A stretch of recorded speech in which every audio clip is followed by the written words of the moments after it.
Nilu Gede Ketut Keiva Rici Valerina Atmaja yang biasa disapa dengan nama Keiva ini adalah salah satu finalis Putri Lingkungan Hidup Surabaya dari SDN Rungkut Menanggal 1 Surabaya.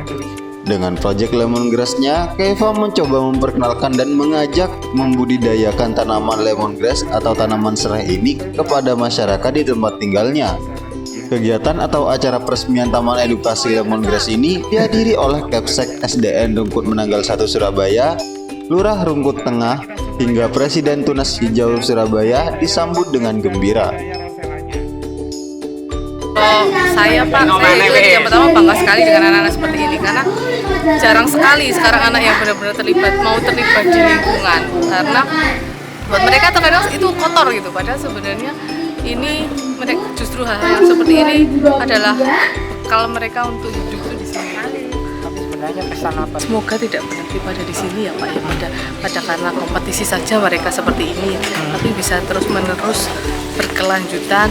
Kemudian mereka, karena ini kalau mereka teruskan seperti budidaya, ini kan bisa, kalau mereka bisa besar itu bisa jadi penghidupan buat mereka juga gitu.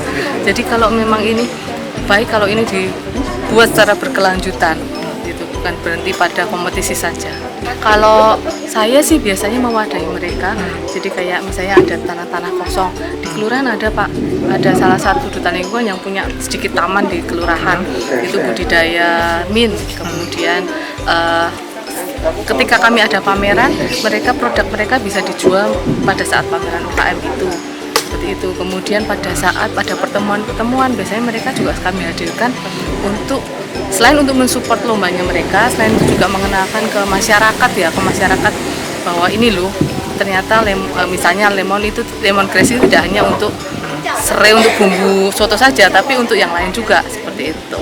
Alhamdulillah kita itu dari SDN Rungkut Menanggal 1 setiap tahunnya itu kan memang Tunas Hijau itu mengadakan seleksi Pangeran Putri Lingkungan Hidup. Nah dari SD saya memang mesti ikut. Nah tahun ini itu memang agak banyak, 6 anak yang masuk finalis. Pesertanya kemarin 7 yang masuk 6 finalis gitu. Terus dari Tunas Hijau ini memang saya suka karena apa? Anak-anak membuat produk seperti ini nih bukan hanya produknya yang diperlukan, tapi tujuannya Tunas Hijau ini budidaya. Jadi menghijaukan bumi.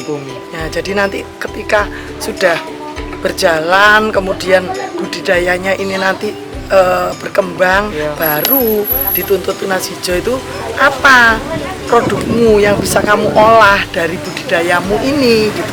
Jadi contohnya seperti Keiva ini tadi kan harus mengadopsi kampung, tujuannya untuk mengajak warga kampung supaya ikut menghijaukan bumi ini, tujuannya seperti itu. Jadi ya saya intinya bangga dengan anak-anak ini karena memang sebenarnya tidak mudah Pak, ketika saya mengajak seperti ini tidak mudah. Jadi banyak sih anak-anak yang merasa males, kemudian aduh ngapain sih repot-repot kan gitu. Tapi ini untuk kedepannya, anak-anak ini peduli lingkungan ini kan harus ditanamkan sejak kecil.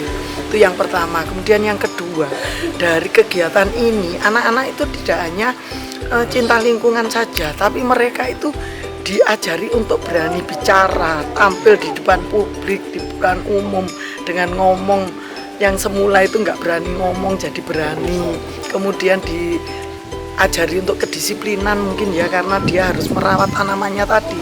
Nah, tapi memang tetap peran orang tua, peran sekolah tetap harus. Begitulah hasil liputan kami kali ini. Kami, tim analisa Pos Surabaya, mengabarkan.